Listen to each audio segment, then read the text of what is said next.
The next question that we have is, what about the Southeast, about the Alabama Trust Fund, not the Southeast Alabama Trust Fund?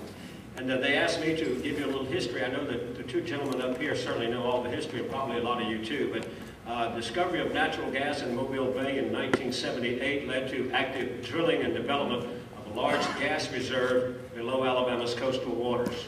The state received bids totaling $449 million in 1981 for the rights to develop offshore tracts. Since that time, Amendment 709, approved by the voters in 2002, created the Education Trust Fund rainy day account within the Alabama Trust Fund.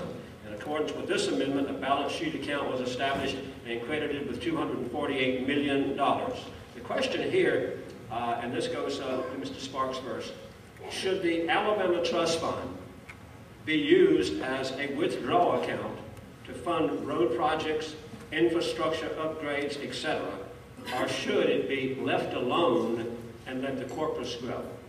Well, first of all, that's the people's money, and I think you expect us in government to spend that money wisely, and I don't think you expect us to spend that money on wasteful projects.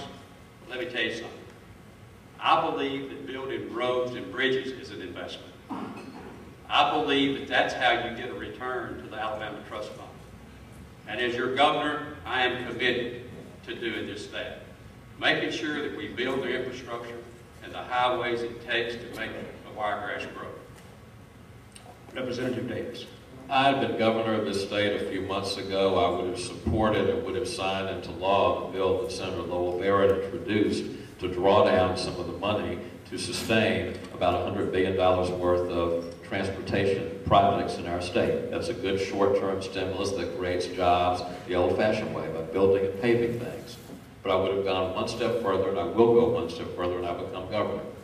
We have got to stop the process by which politics, special interest politics, and partisan politics, and parochial politics drives how transportation dollars are spent. We need to commission ALDOT to come up with a master plan for how to use transportation to grow our state's economy, and that master plan needs to determine how the money is spent. Otherwise, even if we put more transportation dollars on the table, what will happen?